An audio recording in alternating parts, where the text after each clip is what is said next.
Sir నమస్తే అండి. First of all మీకు అసలు ఎప్పుడు తెలిసింది ఆయన ఇలా ట్యూషన్ నుంచి బయటికి వెళ్ళాడు అని చెప్పేసి తెలిసింది కదా, మీకు ఎప్పుడు తెలిసింది ఇలా కిడ్నాప్ అయ్యాడని? కిడ్నాప్ అయినాడని తెలియదు కానీ మాకు ట్యూషన్ టీచర్ ఫోన్ చేసింది 4 o'clockకి ట్యూషన్కి రాలేదు అని. సరే బయట ఆడుకుంటున్నాడేమో ఎక్కడన్నా అనుకున్నాం మేము. 5కి కూడా రాలేదని చెప్తే అప్పటి నుంచి మేము ఎతకడం మొదలుపెట్టాము.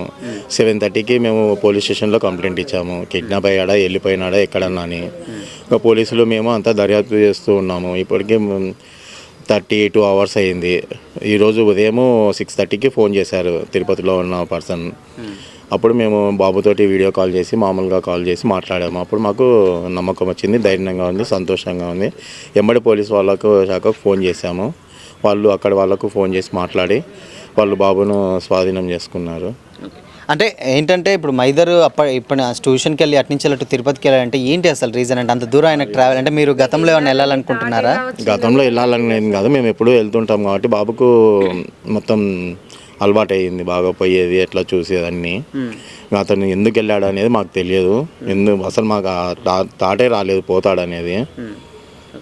రెగ్యులర్గా ట్యూషన్కి వెళ్ళి వస్తున్నప్పుడు వచ్చేవాడా లేకపోతే ఏంటి అసలు? సండే రోజు ఆ రోజు కూడా దట్టు ఆదివారం రోజు ఆడుకొని ఇంటికి వస్తూ ఉంటాడు కదా, అట్లా రెగ్యులర్గా ట్యూషన్కి పోతారు, ఇద్దరు వస్తారు. సండే రోజు 3:50కి వెళ్ళారు వాళ్ళు ట్యూషన్కి అని. 6:30కి రావాలా కానీ మేడం ఫోన్ చేసింది 4 o'clockకి రాలేదని చెప్పి. పెద్ద అతను వెళ్ళాడు, చిన్న అతను రాలేదు. అంటే ఏమన్నా బయట ఆడుకుంటున్నారో లేకపోతే ఫ్రెండ్స్తో ఉన్నారేమో అనుకున్నాం మేము. ఇంకా తర్వాత 5 o'clock కూడా ఫోన్ చేసి రాలేదు, మళ్ళీ ఎక్కడ ఏం కదా అంటే మేము అప్పటి నుంచి కంగారు పడి మొత్తం అందరూ కాలనీ వాళ్ళు మేము అందరం ఎత్తుకడం మొదలుపెట్టాము. ఓకే. అయితే బాలుడు ఇప్పుడు మీ మైదర్ ఎప్పుడు ఏమంటారు తిరుపతిలో ఉన్నాడని ఫస్ట్ మీకు ఎట్లా తెలిసింది? అంటే అక్కడ పోలీసు వాళ్ళు ఏమైనా ఇన్ఫార్మ్ చేశారా లేదంటే మీ రిలేటివ్స్ ఏమైనా ఉన్నారా మరి అక్కడ? లేదు, అక్కడ తిరుమలలో భక్తులు వాళ్ళు అతను అడిగి ఎక్కడ ఏం కదా అని అడిగితే అప్పుడు అతను ఫోన్ బెదిరించి ఫోన్ చేయించిండు. అప్పుడు ఫోన్ చేసి మాట్లాడినారు. మేము ఈ రోజు తెలిసిందా? ఎప్పుడు తెలిసిందా? ఈరోజు ఉదయం 6:30కి తెలిసింది మాకు.